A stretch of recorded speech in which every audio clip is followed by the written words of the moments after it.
Assalamualaikum warahmatullahi wabarakatuh. Nama saya Amarila Zahra Tunisa dari kelas SI 4203. Pada kesempatan kali ini saya akan mempresentasikan modul 9 dari mata kuliah Analisis Perancangan Sistem Informasi. Baik, kita langsung masuk ke materinya, memodelkan objek state menggunakan state machine diagram. Tujuan dari materi ini yaitu memodelkan objek state, mendeskripsikan elemen pokok dari UML state machine diagram. Sebelumnya kita masuk ke proses seperti biasa. Materi pada modul ke-9 ini nyambung ya dari materi modul ke-8 sebelumnya. Apabila di modul ke-8 ini membahas tentang use case skenario ya, yang akan menentukan 3 elemen UML. Sedangkan kalau di modul 9 ini kita akan mengidentifikasi dan memodelkan menggunakan state chart diagram. Oke, next mengidentifikasi elemen dari state machine diagram. Nah, kita identifikasikan di sini ada state node yang ditandai dengan warna kuning ya, state node. Kemudian transition trigger atau perintah yang akan men-trigger dari sebuah transisi. Jangan lupa ada initial state dan final state.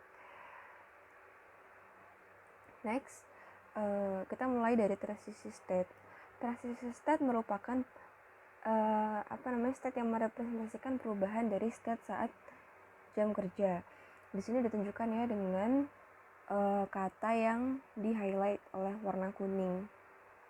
Di sini state yang menunjukkan bahwa dia di sini akan memulai sebuah transisi. Gitu.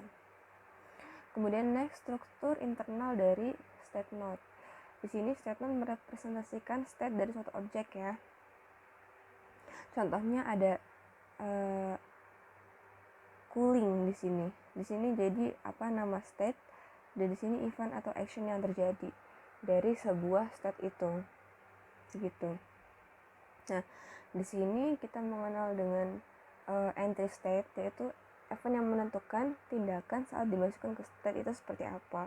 Kemudian exit, kebalikannya ya, itu ketika dikeluarkan dari state, serta do atau event yang menentukan tindakan saat sedang berlangsung. Kemudian dapat juga menentukan event lain yang berhubungan dengan tindakan dari sebuah state ini. Gitu. Oke, lanjut kita menyelesaikan state machine diagram. Ini tadi contoh dari state machine diagramnya ya. Cara membuat state machine diagram, yang pertama menggambar initial dan final, yang kedua menggambar stable state atau state tadi yang stabil, yang tetap dari sebuah objek, yang ketiga menentukan partial ordering dari stable state, jadi hubungan-hubungan atau koneksi atau korespondensi dari state dan final state. Yang keempat menentukan event yang akan men-trigger transisi dari antar state object gitu. Kemudian transisi action jika ada. Yang terakhir menentukan action dalam sebuah state ya jika ada. Oke, memulai dengan initial final. Kita gambar ini contohnya seperti ini. Nah, kedua menetapkan stable object state. Object state-nya ada cooling, idle, dan heating. Pendinginan, pengangguran, dan pemanasan. Oke, langkah selanjutnya menentukan partial ordering, yaitu arah urutan dari state ini ya.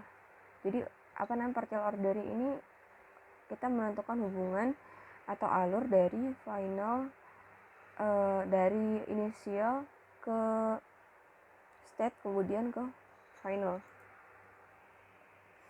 Yang keempat yaitu menentukan transisi event dan action yang terjadi.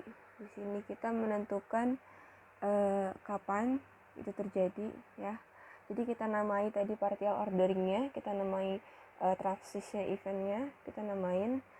Contohnya sini ada turn on unit. Jadi dari start dari initial kita namakan turn on unit, itu ketika dinyalakan ya. Kemudian lanjut kalau ke atas pendinginan, ke bawah pemanasan gitu ya. Kemudian balik lagi ke keadaan idle, kemudian dari idle ke final dihubungkan dengan transisi turn off unit. Itu contohnya. Yang kelima, menentukan action dalam sebuah state. Jadi masih ingat ya tadi bagian dari state yang di atas ada nama state, yang di bawah ada state entry dan state exit. Tuh. Jadi di sini digambarkan turn on, turn off seperti itu dari cooling dan heating.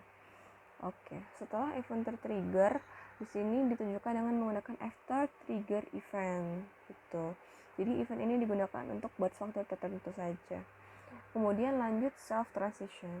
Ini transisi state dengan yang sama untuk sumber dan tujuan dari transisi. Kita langsung masuk. Kita masuk ya. Jadi ada junction.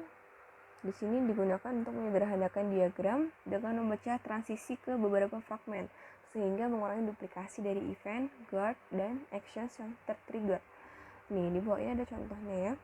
Order of state, event, evaluation of guards, and action ditunjukkan oleh gambar ini. Seperti ini contohnya. Kemudian kita masuk ke contoh dari junction. Contoh stack tanpa menggunakan junction dan dengan menggunakan junction. Di sini terlihat perbedaannya ya, entries max nya di sini. Oke.